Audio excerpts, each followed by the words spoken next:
Bismillahirrahmanirrahim. Assalamualaikum warahmatullahi wabarakatuh. Sahabat-sahabat sekalian, setelah saya perhatikan anak-anak kita ini, dia belajar ada yang 6 tahun, 3 tahun di SMP, 3 tahun di SMA. Tapi keluarnya begitu-begitu saja lulusan itu. Ya, dia letaknya di mana permasalahannya. Jadi ada yang belajar ngaji, ada yang belajar di masjid, ada yang belajar di TPA dan sebagainya. Tapi hasilnya itu tidak ada yang beda gitu. Progresnya kecil sekali dari perubahan apa yang didapat dari pendidikan itu. Kalau kita belajar ilmu tentang otak ya, ternyata di dalam otak kita itu ada yang namanya hipokampus. Hipokampus itu berfungsi sebagai memori yang membantu kita mengingat sesuatu. Nah, sahabat-sahabat sekalian, kalau kita melakukan sesuatu, kita bisa mengerjakannya karena memang ada pengetahuannya di otak. Jadi karena ada pengetahuan di otak, jadi kita tahu dan kita mau bisa melakukannya. Jadi apa yang kita lakukan itu karena kita tahu dan pengetahuan itu yang tersimpan di otak. Nah, jadi sebetulnya kalau orang yang tidak punya keterampilan, itu kuncinya ada di otak itu. Jadi keterampilan itu bukan pekerjaan tangan saja, sahabat-sahabat sekalian. Jadi kalau kita lihat, keterampilan itu kan tangan yang bekerja, yang mengerjakannya, kaki yang melangkahnya. Sepertinya itu, pada semuanya basicnya di otak. Basicnya adalah pengetahuan yang tersimpan di memori, yaitu di hipokampus tadi.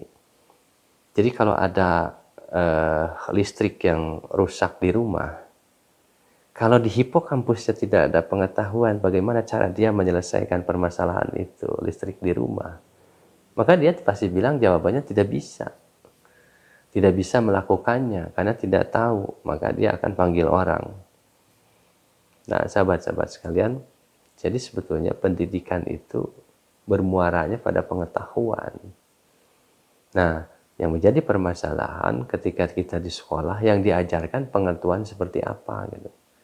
Kalau pengetahuannya tadi kembali kepada rumus-rumus dan teori-teori, maka dia tidak akan bisa menyelesaikan permasalahan kehidupan sehari-hari. Kenapa? Karena pengajaran rumus dan teorinya itu tidak dihubungkan dengan kehidupan sehari-hari.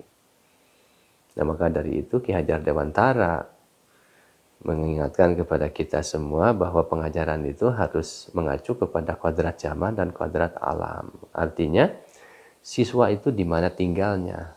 Kodrat alam itu ada kodrat di dalam diri siswa itu sendiri, ada di dalam lingkungan geografi itu sendiri. Jadi siswa itu tinggal di lingkungan geografi mana, kemudian ada potensi apa yang ada pada diri siswa. Itulah pendidikan, pengetahuan-pengetahuan yang diberikan kepada siswa itu harus memupuk, menumbuhkan minat dan bakat yang ada pada diri siswa dan minat bakat yang ada pada potensi lingkungan di mana siswa tinggal. Ya, sahabat-sahabat sekalian, kaitan dengan zaman, kita kan zaman itu ada trennya. Dulu trennya kendaraan pakai kuda. Lalu berubah lagi trennya kendaraan menggunakan mesin uap, berubah lagi kendaraan menggunakan mesin bahan bakar. Sekarang berubah lagi trennya mobil listrik. Nah, sekarang trennya kepada teknologi informasi, dulu baru telegraf, kemudian telepon, sekarang ke internet. Nah, tren-tren itu harus diikuti karena masyarakat itu cenderung berubah mengikuti tren kehidupan. Sekarang teknologi informasi banyak dikembangkan. Jadi itulah permasalahan pendidikan kita, kenapa anak-anak itu sekolahnya lama tapi perubahannya sedikit gitu. Anak-anak itu sekolahnya tinggi tapi rubahnya dikit aja, bahkan sama sekali tidak ada perubahan gitu. Nah, ini faktornya adalah karena banyak sekali problem dari permasalahan dari individu itu sendiri dan sistem pendidikan kita. Nah, dengan kurikulum Merdeka, dengan Merdeka Belajar itu sebetulnya mendorong kepada kita semua untuk melakukan refleksi diri. Apakah yang kurang sebetulnya di dunia pendidikan kita? Begitu sahabat-sahabat sekalian, semoga bermanfaat. Terima kasih. Assalamualaikum warahmatullahi wabarakatuh.